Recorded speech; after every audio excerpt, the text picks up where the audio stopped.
Hello विद्यार्थीगण, मैं SK Kashyap platform by Naveen sir के माध्यम से आप तमाम लोगों से आज रूबरू हो रहे हैं। इसके पहले भी हम लोग पॉलिटिकल साइंस की कक्षा में आपके सामने हो चुके थे। विद्यार्थीगण, सबसे महत्वपूर्ण यह होता है कि जब आप एग्जामिनेशन के पूर्व अपनी तैयारी को मुकम्मल कर चुके होते हैं तो सफलता आपको प्राप्त करना सुनिश्चित हो चुका होता है। बहुत सारे विद्यार्थी होते हैं, चलिए भाई पढ़ेंगे, अभी तो बहुत समय है। कहते हैं एपीजे अब्दुल कलाम, इंतजार करने वाले को केवल उतना ही नसीब होता है जितना मेहनत करने वाले छोड़ देते हैं। कहता है चाणक्य, जिस राष्ट्र की सेना शांति काल में जितना अधिक पसीना बहाता है उसे युद्ध काल में उतना ही कम खून बहाना पड़ता है।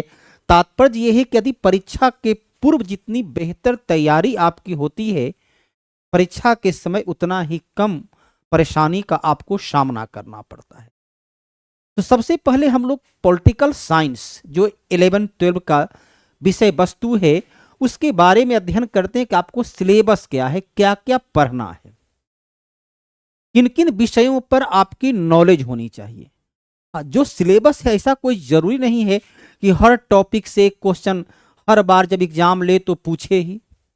किसी टॉपिक से ज्यादा, किसी टॉपिक से कम प्रश्न पूछ सकता है। प्रश्न पूछने में बराबर समानुपात हो ऐसा संभव नहीं है। अब पिछले बार देखें जो एग्जाम हुआ था जिसका रिजल्ट आ चुका, चलिए अपॉइंटमेंट लेटर भी मिल चुका है, तो आप देखेंगे उसमें राजनीतिक सिद्धांत से तुलनात्मक रूप से अधिक प्रश्न पूछा। कभी भारतीय संविधान से अधिक प्रश्न पूछता है, कभी विश्व की राजनीति से अधिक प्रश्न पूछ सकता है। तो अलग अलग क्षेत्र में हमें तमाम टॉपिक को पूरी तैयारी के साथ, पूरी मुकम्मल तैयारी के साथ सबको समान भाव देते हुए अध्ययन करना है ताकि जिस क्षेत्र से क्वेश्चन आए उससे बड़े आसानी से हल कर लें।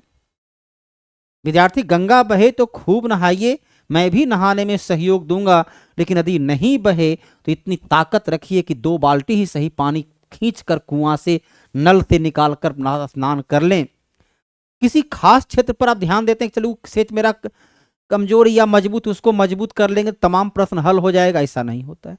आप हर समय चाहे प्रश्न उस क्षेत्र से भी जो कठिन आपको लगता है उस क्षेत्र से भी यदि प्रश्न आए तो वहां के प्रश्न को भी उत्तर देने में आप सक्षम समर्थ हो सकें, उसकी पूरी तैयारी करनी है। तो ये स्वतंत्र भारत में राजनीति अध्याय, ये आपका पहला में क्या क्या पढ़ना है। स्वतंत्र राष्ट्र निर्माण की नीतियां अध्याय, एक दल के प्रभुत्व के दौर का अध्याय, नियोजित विकास की राजनीति का अध्याय, भारत की विदेश संबंध अध्याय, कांग्रेस का प्रणाली चुनौती और पुनर्स्थापना अध्याय, लोकतांत्रिक व्यवस्था का संकट अध्याय, क्षेत्रीय आकांक्षा अध्याय, भारतीय राजनीति नए बदलाव। ये आपको पढ़ना है। पहला 4 बुक आपको इंटर में है और पूरा का पूरा जो इंटर का बुक है वही आपका सिलेबस दिया है। अब ध्यान रखना है कि जब आप 11 और 12 का पढ़ाना है तो उसकी बुक की जानकारी आपको चाहिए ही, लेकिन केवल उसी बुक को यदि पढ़ दीजिएगा तो विद्यार्थी संतुष्ट तो होगा नहीं। तो इसलिए कहता है कि 2 पंक्ति के बीच की पंक्ति को पढ़ें, अर्थात पुस्तक में, बुक में जो 2 लाइन है उस 2 लाइन का भावार्थ, 2 लाइन का अर्थ, 2 लाइन की व्याख्या, 2 लाइन का विश्लेषणात्मक वर्णन आपको करना होगा। जो सिद्धांत हैं, सिद्धांत थी कि उस किताब में 2 सिद्धांत दिया है, लेकिन उस सिद्धांत से जुड़ा हुआ किन किन लोगों ने, हॉब्स ने क्या कहा, रूसो ने क्या कहा, मैकाइवर ने क्या कहा, मॉन्टेस्क्यू ने क्या कहा, कार्ल मार्क्स ने क्या कहा, प्लूटो ने क्या कहा, सिसरो ने क्या कहा, तो अलग अलग विद्वानों की विचारधारा, अलग अलग विद्वानों की विचार को, उनके द्वारा दी गई परिभाषा को आत्मसात करना होगा। तो यहां पर देखिए इस सिलेबस आपके सामने है और इस सिलेबस समकालीन विश्व राजनीति क्या लिख दिया है, समकालीन विश्व की राजनीति होनी चाहिए शीत ने। ये देखिए यहां पर होगा ये शीत युद्ध का दौर, शीत युद्ध का दौर अर्थात 1949 से 1991 तक, 1949 से 1991 तक की जो विश्व की अवस्था थी, जहां एक तरफ पूंजीवाद, अमेरिका, साम्यवाद, रूस, दोनों में वैचारिक आधार पर, राजनीतिक आधार पर, आर्थिक आधार पर जो संघर्ष चल रहा था, उसकी कहानियां, दो ध्रुवीयता का अंत अर्थात 1991 के बाद का जो विश्व की स्थिति रही, समकालीन विश्व में अमेरिका का 91 के बाद जब रूस का प्रभाव घटा, तब अमेरिका के प्रभाव में जो वृद्धि हुई, उसका क्या परिणाम सामने आया। सत्ता का वैकल्पिक केंद्र, सत्ता का चलिए एक केंद्र जो हो गया तो राजनीतिक सत्ता है, वैकल्पिक केंद्र दबाव समूह वगैरह होता है, उसके बारे में देखना है।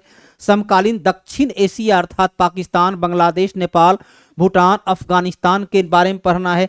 अंतर्राष्ट्रीय संगठन अर्थात संयुक्त राष्ट्र संघ, UNESCO, ASEAN, association of south east Asian Nations, G20, G8 या अब तो G7 हो गया है, G7, इन अंतर्राष्ट्रीय संगठन, संयुक्त राष्ट्र संघ सहित इन संगठन के बारे में।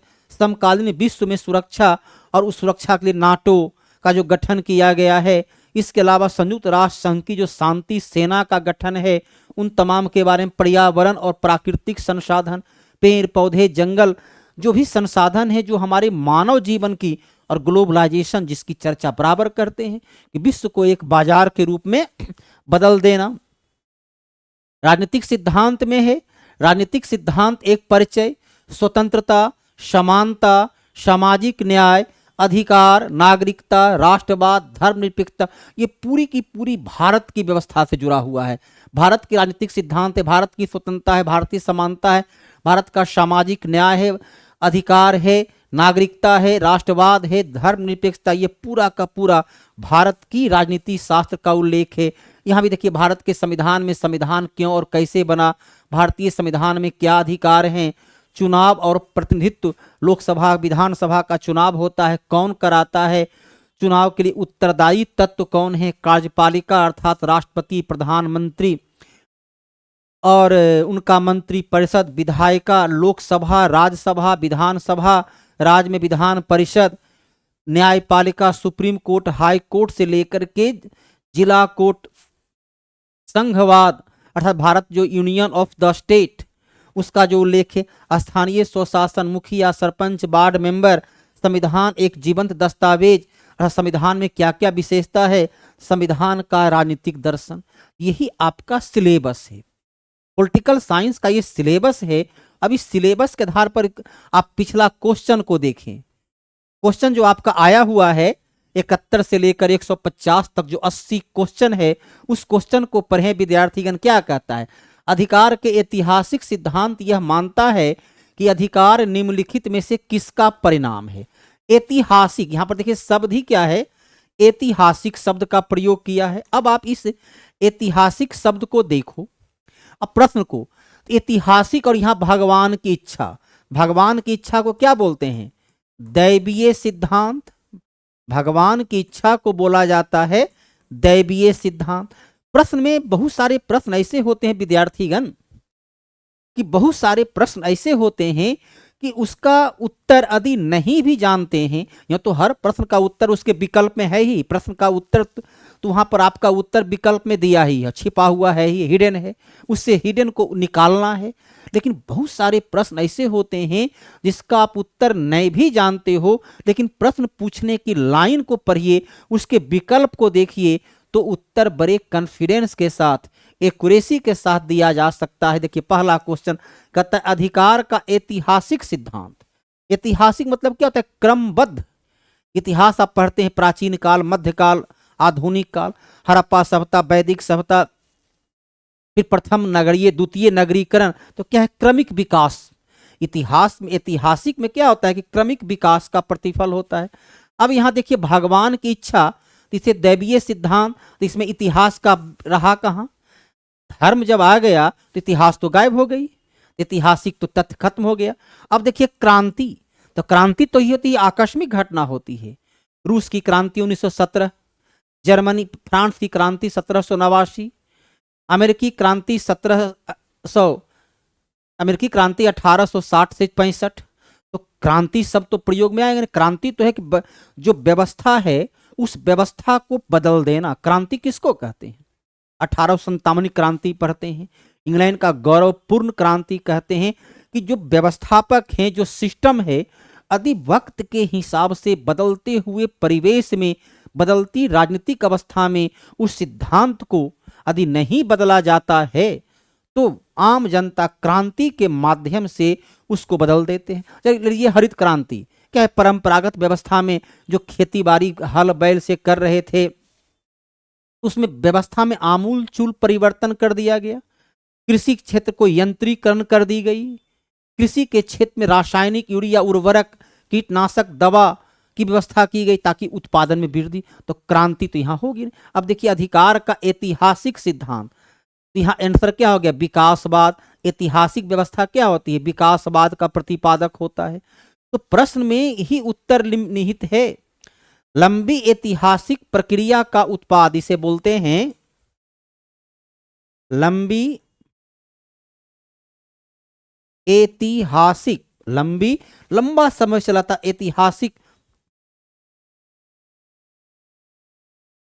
प्रक्रिया। ये सब जो शब्द है आपका कुल 11-12 के बाद जो है, ये वास्तविक देखा जाए तो बहुत सारे जो क्वेश्चन होते हैं 11-12 के आधार बनाकर वो पूरे ग्रेजुएशन का क्वेश्चन आपके सामने रखता है। यहां पर है लंबी ऐतिहासिक प्रक्रिया का उत्पाद। प्रक्रिया का उत्पाद इसे ही कहते हैं ऐतिहासिक सिद्धांत। इसमें अलग अलग ये सिद्धांत के प्रतिपादक कौन है? मैकाइवर ये सिद्धांत दिए हैं कि मानव का जो अधिकार है, जिसे हम अधिकार के रूप में प्रयोग में लाते हैं, वह कोई एक दिन का नहीं बल्कि क्रमिक विकास के द्वारा धीरे धीरे आवश्यकता से 1688 में इंग्लैंड में गौरवपूर्ण क्रांति हुई। सत्ता का अधिकार राजा के पास था, राजा से धीरे धीरे सत्ता को छीना गया और ऐतिहासिक क्रम में आज इंग्लैंड में संसदीय प्रणाली है। और उसके पहले 1215 में मैग्ना कार्टा शब्द का प्रयोग हुआ। और उसके पहले आगे बढ़े, भारत का इतिहास देखें, यूनान का देखें, तो उसका कहता ये सिद्धांत दिया गया मैकाइवर के द्वारा। कल ये भी क्वेश्चन पूछ सकता है कि अधिकार का ऐतिहासिक सिद्धांत के प्रतिपादक कौन है? ये सिद्धांत किसके द्वारा दिया गया? जबकि लॉक, ये सिद्धांत जो है, यदि लॉक जो एक विद्वान देखें तो ये मानते हैं कि प्राकृतिक अधिकार है। प्राकृतिक रूप से अधिकार हमें प्रकृति ने हमें ये अधिकार प्रदान किया है और उसका क्रमिक रूप से हम लोग उपयोग करते हैं। उसी प्रकार आदर्शवादी सिद्धांत भी है। तो ये हेराल्ड लॉस्की के द्वारा इसका आदर्शवादी सिद्धांत दिया गया। तो सिद्धांत से जुड़ा हुआ क्वेश्चन आपको एग्जाम में पूछा जाएगा। तो यहाँ पर देखिए इस प्रकार का विकल्प ही है कि विकल्प को पढ़िए, क्वेश्चन को पढ़िए, बड़े कॉन्फिडेंस के साथ उत्तर दे पाओगे। किसका वर्णन करने के लिए हॉब्स ने सिसरो का हवाला देते हुए कहा कि नागरिक कानून को हटा दो और कोई भी व्यक्ति नहीं जानता क्या उसका अपना है और क्या दूसरों का। ये व्यवस्था कैसी है? ये प्राचीन काल में ये व्यवस्था हुआ करती थी, जहां आप पढ़ते हैं वैदिक सभ्यता में कि सभा, समिति और विदत नामक संस्था थी जो धन संपत्ति को आपस में बांट लेती थी। यहाँ पर जो है किसका, तो यहाँ पर राजा का जो अधिकार था, तो जरा राजा ने उस सिस्टम को तैयार किया। उत्पादन के क्षेत्र में एक राजा का नेतृत्व किया गया, राज्य का निर्माण किया गया। कहता है ऐत्रेय ब्राह्मण कि पहले व्यवस्था में कोई राजा प्रजा नहीं थी, लेकिन जब उस पर बाह्य लोगों ने आक्रमण किया तब आवश्यकता हुई कि अपनी सुरक्षा के लिए एक ऐसा व्यक्ति हो जो वक्त और परिस्थिति के आधार पर निर्णय ले सके। बौद्ध धर्म में कहता है कि धन संपत्ति के विभाजन में जब संघर्ष हुआ तो संघर्ष को रोकने के लिए उन लोगों ने अपने में से एक को राजा चुना। तो राजा के बारे में है, कहता है कि हॉब्स, लॉक और रूसो ये विद्वान था। सिसरो एक विचारक था। सिसरो विचारक कहाँ का था? यूनान का था। सिसरो एक विचारक था और ये विचारक कहाँ का था? तो यूनान का, ग्रीस का। तो ग्रीस का एक महान राजनीतिक शास्त्र का विचारक था। और इसने रोमन साम्राज्य, ये अपना जो वर्णन किया है, रोमन साम्राज्य जो विश्व का प्राचीनतम या यूरोप का पहला साम्राज्य है, तो रोमन साम्राज्य का महत्वपूर्ण विचारक, जैसे आपका था कि मौर्य साम्राज्य का विचारक कौटिल्य, उसी प्रकार रोमन साम्राज्य का विचारक था सिसरो। तो सिसरो के सिद्धांत को इसने आधार बनाकर हॉब्स देता है कि राजा का अधिकार, राजा ने सिस्टम को तैयार किया, राजा ने व्यवस्था को अपनाया और उसके बाद राजा तमाम काम को करता है। सिसरो की जो पुस्तक है उसका नाम है द लॉज। सिसरो की पुस्तक का नाम है द लॉज। सिसरो क्या कहता है? कहता है कि कानून सर्वोच्च कारण है, कानून सर्वोच्च कारण है। कानून, याद रखिएगा सिसरो का वक्तव्य क्या है, याद रखिए। तो सिसरो का वक्तव्य क्या है? कानून, लॉ, कानून जो है सर्वोच्च कारण है, कानून सर्वोच्च कारण है, इन्वर्टेड कॉमा में। तो ये सिसरो का वक्तव्य है। तो कानून का निर्माण कौन करता है? तो राजा के द्वारा की जाती है। कानून प्रकृति के द्वारा कानून का निर्माण नहीं होती है। कानून को लागू कराने के लिए प्रकृति उत्तरदायी नहीं है। वो कहता है, आगे लिखता है प्रकृति के बारे में कि प्रकृति में निहित जो आदेश देता है क्या करना चाहिए, इसके विपरीत क्या नहीं करना चाहिए, तो ये रोकने का उत्तरदायित्व जो है राजा का होता है। देखिए यहां पर यह सिद्धांत भी जो है, जो आपने सिलेबस को देखिए, तो सिलेबस में एक सिलेबस क्या था? राजनीतिक सिद्धांत एक परिचय। तो पहला क्वेश्चन भी जो आपका है, पहला क्वेश्चन भी राजनीतिक सिद्धांत का एक परिचय है। दूसरा क्वेश्चन भी राजनीतिक सिद्धांत एक परिचय से आया है। तीसरा है, निम्नलिखित में से कौन सा स्वतंत्रता का सर्वोत्तम सुरक्षा उपाय है? स्वतंत्रता जो आपको दी गई है, फ्रांस की क्रांति की देन थी स्वतंत्रता, समानता और बंधुत्व। तो स्वतंत्रता का अधिकार कैसे सुनिश्चित रहे, इसके बारे में मॉन्टेस्क्यू लिखता है। मॉन्टेस्क्यू लिखता है कि सत्ता का एक केंद्र नहीं होनी चाहिए, बल्कि सत्ता का एक से अधिक केंद्र हो। राजनीतिक सत्ता में सत्ता का पृथकीकरण, पावर ऑफ सेपरेशन, कार्यपालिका, विधायिका और न्यायपालिका तीनों के बीच शक्ति का स्पष्ट विभाजन होनी चाहिए। पावर ऑफ सेपरेशन का सिद्धांत दिया गया मॉन्टेस्क्यू के द्वारा, जिसकी पुस्तक है द स्पिरिट ऑफ लॉ, अर्थात आत्मा, स्पिरिट ऑफ लॉ का कानून की आत्मा। इसकी पुस्तक का नाम है कानून की आत्मा। तो कानून की आत्मा मॉन्टेस्क्यू के द्वारा लिखा गया पुस्तक में यह स्वतंत्रता का जो अध्याय है उससे जुड़ा हुआ क्वेश्चन पूछा गया है।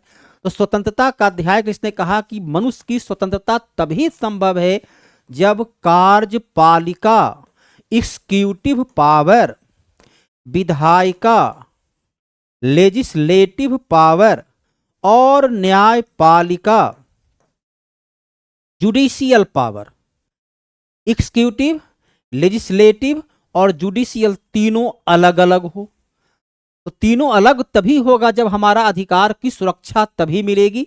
अर्थात यदि अकबर की तरह वही स्वयं नियम बनाए, वही नियम को लागू करे और वही न्याय का भी काम करे, तो व्यक्ति की स्वतंत्रता कभी भी सुनिश्चित नहीं रहेगी। तब वही होगा लुई 14 की तरह, मैं ही राज्य हूं, यह इसलिए कानून है कि उसे मैं पसंद करता हूं। तो इसने यह कहता है कि कार्यपालिका, विधायिका और न्यायपालिका, क्योंकि राजा या शासक अपनी आलोचना सुनना नहीं चाहता, अपनी आलोचना नहीं सुने इसलिए वो जनता के अधिकार को छीन लेता है। यदि स्वतंत्र न्यायपालिका हो तो जनता का अधिकार प्राप्त होगा, स्वतंत्रता की प्राप्ति होगी, तो स्वतंत्र न्यायपालिका का होना। तो ये मॉन्टेस्क्यू के दिया गया सिद्धांत पर आधारित है, जिसकी पुस्तक है स्पिरिट ऑफ लॉ। समाज के प्रतिबंध तो हमारा अधिकार छीन लेता है, ये काम नहीं करना है। रूसो कहता है मनुष्य स्वतंत्र पैदा हुआ लेकिन हर जगह बंधनों से जकड़ा हुआ है। हॉब्स कहता है कि बच्चे के विकास में उसके माँ पिता ही सबसे बड़ा, समाज ही उसका सबसे बड़ा अवरोधक है। नहीं, ये बच्चा भी नहीं, ये नहीं कर पाएगा, ये इससे नहीं होगा, इसको ये काम नहीं दो, जिससे उसका व्यक्तित्व का विकास ही समाज होने नहीं देता है। समाज उस पर इतना नकारात्मक, इसे लिखता है रूसो कि मनुष्य स्वतंत्र पैदा हुआ और हर जगह बंधनों से जकड़ा हुआ है। इन बंधनों के कारण उसके मस्तिष्क का, उसकी बौद्धिकता का सही विकास नहीं हो पाता है। तो समाज तो प्रतिबंधित। विधायिका में सकारात्मक विपक्ष, विपक्ष का काम तो वहां पर है कि विधि के निर्माण में सरकार के खामियां को उजागर करना, लेकिन जो अधिकार दिया गया उसकी संरक्षण भारत का संविधान किसे देता है? अनुच्छेद 32 में आप क्या पढ़ते हैं? या चलिए अनुच्छेद 13 में कहता है कि यदि विधायिका के द्वारा बनाया गया कोई कानून, यदि विधायिका के द्वारा बनाया गया कोई कानून मौलिक अधिकार का हनन करता है, मौलिक अधिकार को प्रतिबंधित करता है, तो सर्वोच्च न्यायालय या उच्च न्यायालय उस कानून को रद्द कर देगा। अर्थात स्वतंत्र न्यायपालिका रहेगा तब तो रद्द करेगा। अनुच्छेद 32 कहता है कि यदि मौलिक अधिकार को प्रतिबंधित की जाती है, मौलिक अधिकार को निलंबित किया जाता है, तो कोई भी व्यक्ति सीधे सुप्रीम कोर्ट या हाई कोर्ट जा सकता है और न्यायालय उसके लिए 5 प्रकार का रिट जारी करता है। तो स्पष्ट क्या है, देखिए, स्वतंत्रता का न्यायपालिका। तो ये अगला ये जो क्वेश्चन है, ये क्वेश्चन स्वतंत्रता का जो अध्याय है, एक अध्याय आपने देखा स्वतंत्रता का अध्याय, उससे जुड़ा हुआ क्वेश्चन है। नकारात्मक अर्थ में समानांतर, नकारात्मक भारतीय संविधान का अनुच्छेद 14 से 18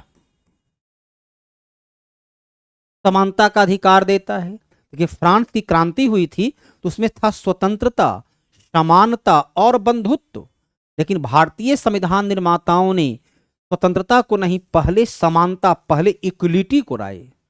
फ्रीडम बाद में, फ्रांस की क्रांति में है पहले फ्रीडम उसके बाद इक्वलिटी, लेकिन हम लोगों ने दिया नहीं, पहले इक्वलिटी तब फ्रीडम। यहां पर देखिए 14 में 18 क्या कहता है कि विधि के समक्ष समानता का अधिकार, कानून सभी नागरिक के लिए समान होगा। अनुच्छेद 15 देखो क्या कहता है, जाति, धर्म, लिंग, प्रजाति के आधार पर भेदभाव नहीं। भेदभाव जो नहीं शब्द है वो नहीं क्या है, यही नकारात्मकता का अर्थ है। भेदभाव नहीं मतलब क्या हो गया, नकारात्मकता का अर्थ है कि आखिरकार किसी भी स्त्री पुरुष के साथ भेदभाव नहीं होगी, अमीर गरीब के साथ भेदभाव नहीं किया जाएगा। इसमें आगे लिखता है कि समाज की पिछड़ी वर्ग महिला, अनुच्छेद 15 कहता है कि समाज की पिछड़ी वर्ग महिला और बच्चे के कल्याण के लिए यदि सरकार कोई नीति बनाती है तो यह अधिकार उसे प्रतिबंधित नहीं करता है। अनुच्छेद देखो 16 क्या कहता है, अवसर की समानता, लेकिन आगे लिखता है 16(4) में कि योग्यता और समानता तो आवश्यक है, लेकिन सभी वर्ग के लोगों को समान प्रतिनिधित्व देने के लिए सरकार आरक्षण का प्रावधान कर सकता है।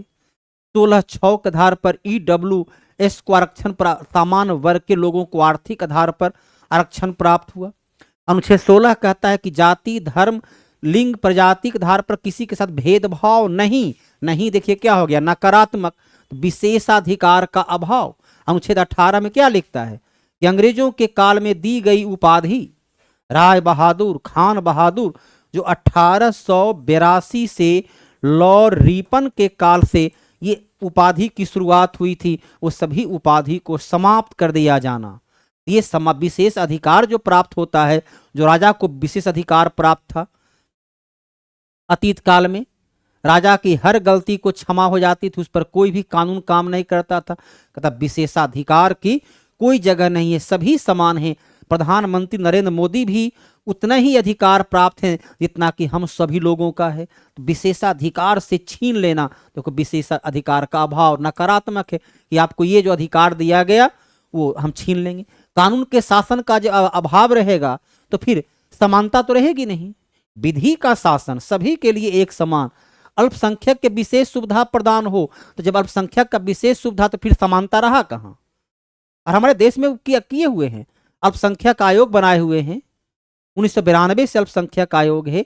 संविधान की मौलिक अधिकार में अनुच्छेद 29-30 लिखता है कि अल्पसंख्यक, जबकि समानता का ये उल्लंघन है, तो ये आंसर क्या होगा? देखिए हम ये क्वेश्चन जो लिया गया है, ये लिया गया किससे? ये भी लिया गया स्वतंत्रता से। तो पहला दो क्वेश्चन आपने देखा कि पहला दो क्वेश्चन राजनीतिक सिद्धांत एक परिचय जो 11 में पढ़ना है उससे लिया गया। दूसरा देखिए, तीसरा चौथा जो लिया गया 11 का दूसरा पार्ट है स्वतंत्रता, उससे लिया गया है।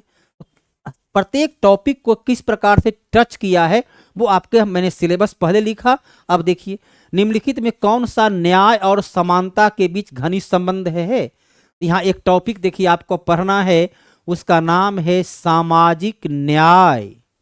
इस टॉपिक से लिया गया है, सामाजिक न्याय टॉपिक से ये क्वेश्चन है। कौन सा न्याय और समानता के बीच घनिष्ठ संबंध स्थापित करता है? न्याय और समानता ये सिद्धांत दिया गया है। सबसे पहले इस सिद्धांत के प्रतिपादक हैं प्रोफेसर मार्क्स, कार्ल मार्क्स जिसे कहते हैं। तो कार्ल मार्क्स ने कहा कि न्याय का सिद्धांत यही कहता है कि प्रकृति के द्वारा, नेचर के द्वारा जो भी हमें प्राप्त हुआ है, प्रकृति ने सभी वस्तु को सभी लोगों के लिए उपलब्ध कराया है, वो निःशुल्क उपलब्ध कराया है। उस पर कुछ लोग अधिकार कर लेते हैं जिससे अन्य लोगों का अधिकार से उसे वंचित कर देते हैं। तो प्रकृति के संसाधनों पर किसी व्यक्ति विशेष का नहीं बल्कि सबों का अधिकार, सार्वजनिक अधिकार होना चाहिए। और यदि हम उसे सार्वजनिक अधिकार में नहीं रखते हैं तो समाज में एक वर्ग शोषक और एक वर्ग शोषित के रूप में उभर जाता है। तो यह सिद्धांत दिया गया। तो कहता है न्याय और समानता, न्याय शब्द भी आपके प्रस्तावना में है। हम भारत के लोग भारत को संपूर्ण प्रभुत्व संपन्न समाजवादी पंथ निरपेक्ष लोकतंत्रात्मक गणराज्य बनाने हेतु इसके समस्त नागरिकों को आर्थिक सामाजिक न्याय, ये रूस के संविधान से लिया गया। रूस में ही दुनिया में सबसे पहली बार साम्यवाद की शुरुआत हुई। तो देखिए, समाजवादी, बहुलवादी क्या कहता है कि जिसके पास जिसकी लाठी उसकी भैंस। बहुलवादी जिसके पास ताकत है, सत्ता पर अधिकार वो कर लेता है।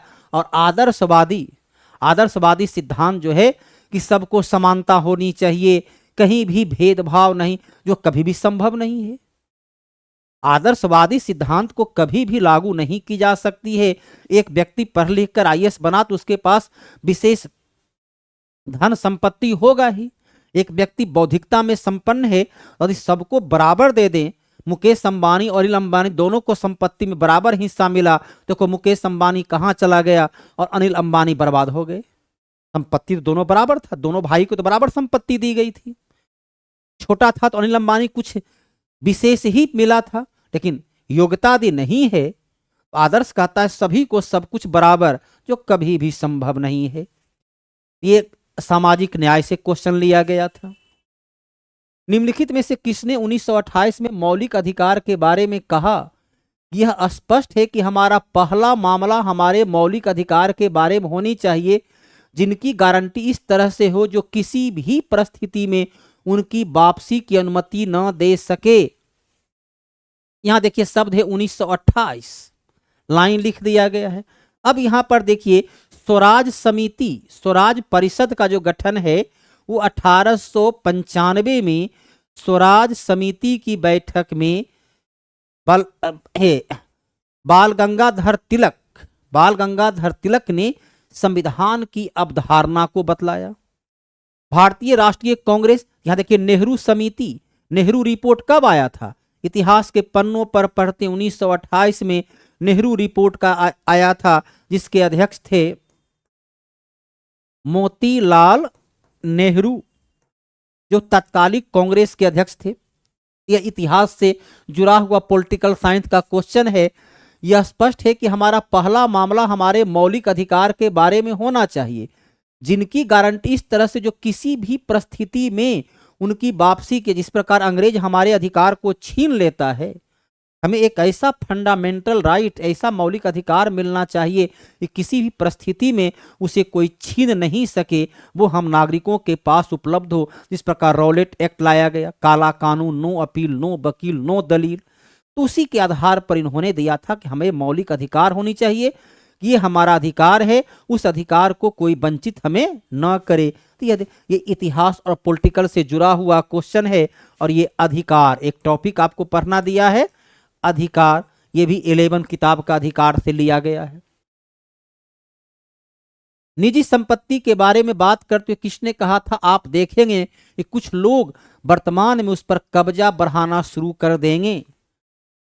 ये इंग्लैंड का बहुत बड़े विद्वान लॉक का विचार है कि जब हम प्राकृतिक संसाधनों पर निजी व्यक्ति का अधिकार देते हैं तो कुछ लोग उस संपत्ति को हड़प लेते हैं। कुछ संपत्ति जब पहले भूमि थी, पहले बड़े बड़े जो पैसे वाले थे, राजा थे, जमींदार थे, भूमि के बड़े बड़े भूखंड पर कब्जा कर लेते थे। फिर उद्योगपति आए तो उन्होंने बाजार के एक बड़े भाग पर अधिकार कर लिया। ये कहता है कि समानता के अधिकार का विपरीत है जब हम प्राकृतिक संसाधनों को, नेचुरल रिसोर्स को खुले हाथों में छोड़ देते हैं, जिस पर निजी अधिकार की बात स्वीकार करते हैं, तो आप देखें कुछ लोग वर्तमान में उस पर कब्जा बढ़ाना शुरू कर देंगे। ये वक्तव्य दिया गया है रूसो का। तो ये जो पंक्ति अधिकार ये दिया गया है, ये जो क्वेश्चन आपके सामने है 77, ये फिर आ जाइए उसी पहला टॉपिक जो आपको पढ़ा रहे थे, मैंने राजनीतिक सिद्धांत एक परिचय, ये इस टॉपिक से लिया गया। इसी टॉपिक से देखिए तीसरा क्वेश्चन, एक ही टॉपिक से ये तीसरा क्वेश्चन लिया गया है। तो यहां पर रूसो, हॉब्स, लॉक और रूसो तीनों जो है पॉलिटिकल साइंस के बड़े विद्वान हैं।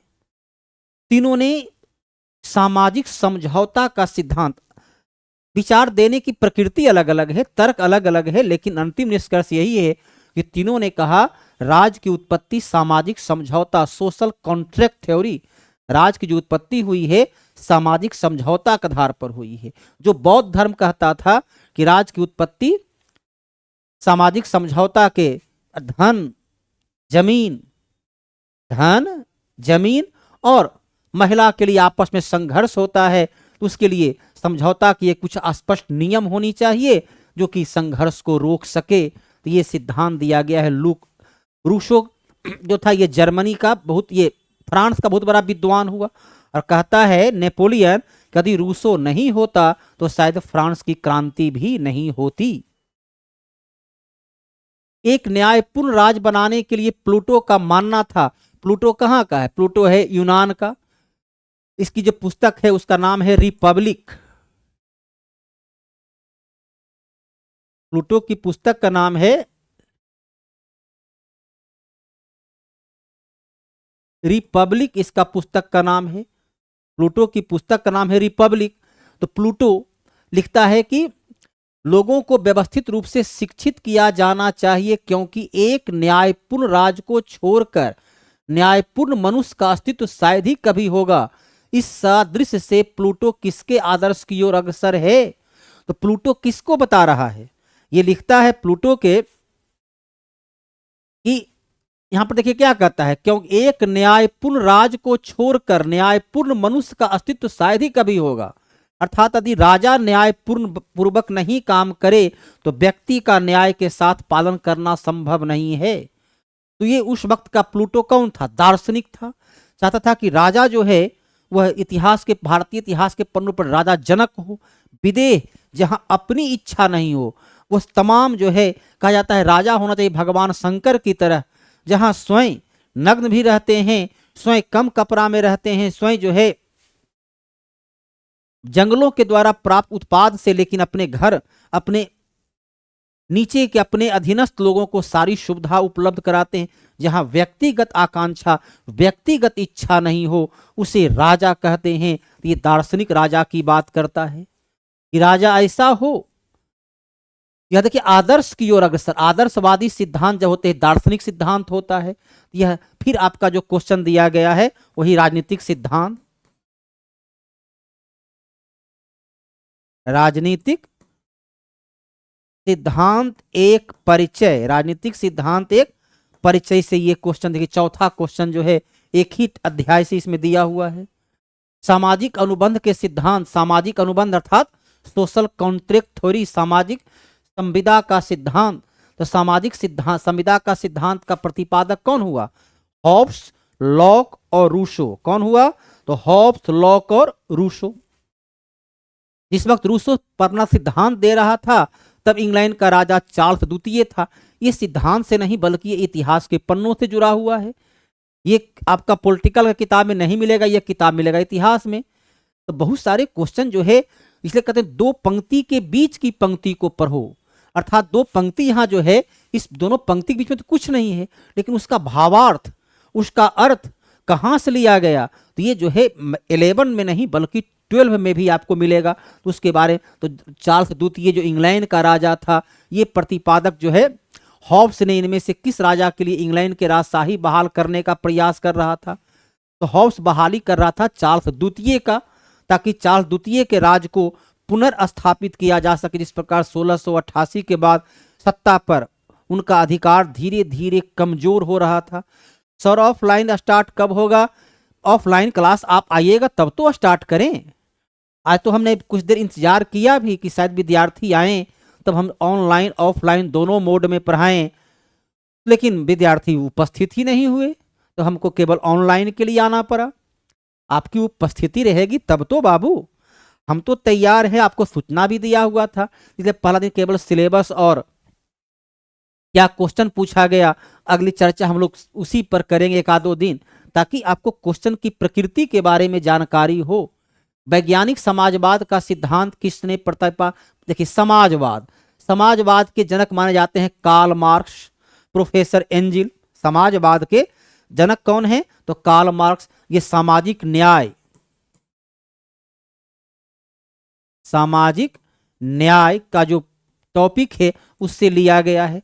कार्ल मार्क्स कहता है प्रकृति में, समाज में दो प्रकार के लोग होते हैं, एक शोषक और दूसरा शोषित, एक शोषक और दूसरा शोषित वर्ग होता है। तो समाजवाद जहां उत्पादन के साधनों पर किसी व्यक्ति का नहीं बल्कि उत्पादन के साधनों पर सरकार का सार्वजनिक नियंत्रण हो, तो समाजवाद के जनक कार्ल मार्क्स को माना जाता है। तो ये कार्ल मार्क्स। चलिए आज हम लोग ने यहाँ पर 10 क्वेश्चन को देखा, फिर आगे अगले क्लास में देखेंगे।